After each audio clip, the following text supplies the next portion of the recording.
जो कस्टम्स इस वक्त वैली में है, जो रिवाज उस वैली में है, वो हम नहीं कर सकते। जैसे वाजवान हुआ, जैसे और बड़े फंक्शंस में आज फलाने का बच्चा पास हुआ, उसको मुबारक देने के लिए जाना है, आज फलाने का ये है,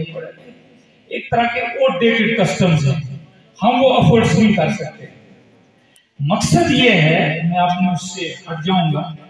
कि हम किस तरीके से अपने उस मिशन तक पहुंचेंगे। हमारा मिशन सिर्फ और सिर्फ ये है कि हम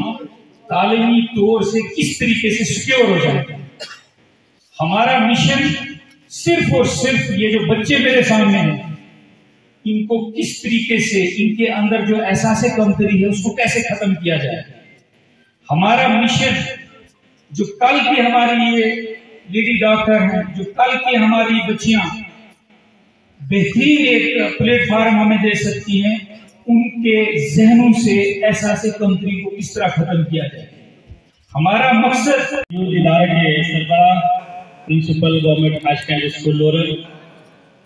तशरीफ फरमा साथ में उस्ताद मोहतरम वालिय जनाब मोहतरमुल मुकाम वालिय जनाब रियाज इकबाल कांद्रे साहब, the chairman of Aastha charitable trust,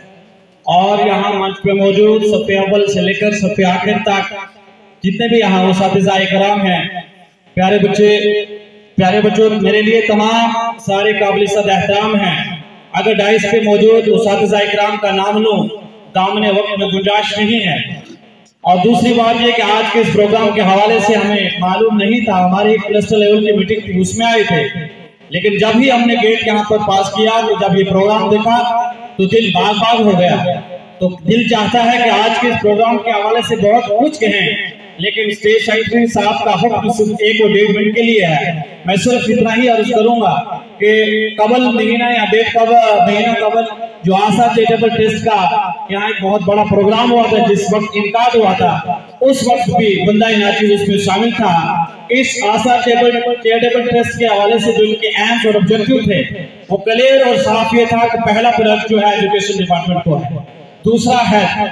उसमें उस दिन जो भी हमारे इस ब्लॉक लोरल से नहीं तहसील लेवल के 26 और 27 जिन हमारे बहनों और भाइयों ने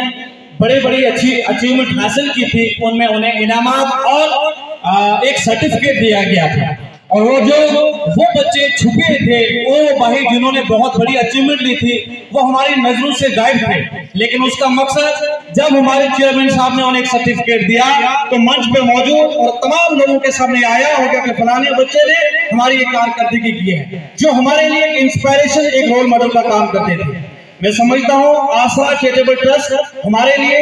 एक वो लाजवाब नियामत सामने बनकर आ रही है, जो रियाज साहब ने हमें दी है, कि वो हमारे भाई बहन, वो हमारे लोग, वो हमारे बच्चे, इस गांव के पिछड़े तबके लोग एजुकेशन हासिल करना चाहते हैं, उनके लिए कोई सोर्स नहीं बन रहा है, उन तक पहुंचने का कोई सिस्टम नहीं बन रहा है। ये हमारे लिए एक ऐसा बेनिफिट है कि आज बच्चों में से, भाइयों में से, बहनों में से जो भी तालीम हासिल करना चाहता है, वो दिल खोल कर अपनी मेहनत मुकम्मल करे। जहां उसे जरूरत पड़े तालीमी मैदान में, तो आशा चैरिटेबल ट्रस्ट से वो अपनी मदद हासिल कर सकता है। मुझे लगता है मैं इस इदारे की तारीफ के बारे में कुछ नहीं कहूंगा, बहुत कहना था, मैं भी यहीं से निकला, यहीं से पढ़ा, रियाज साहब ने हाथों से हाथ देकर मुझे पढ़ाया है, मैं उस तारीफ में नहीं जाऊंगा, लेकिन इतना जरूर फख्र से कहूंगा कि रियाज साहब जो सोच लेकर निकले हैं, जो एक हमारे लिए एक रोल मॉडल निकले हैं, जो इन्होंने हमारे लिए, मैं हमारे इसलिए कर रहा हूँ कि हमारा वक्त है, अभी हमने जो कुछ करना है, हमारे लिए जो हो रहा है, हम भाइयों के लिए कर रहे हैं, तो इसमें मुझे और आपको मिलकर आशा चैरिटेबल ट्रस्ट के लिए एजुकेशन तालीम इस मैदान में खुलकर काम करना है। जहां हमें जरूरत पड़ेगी वो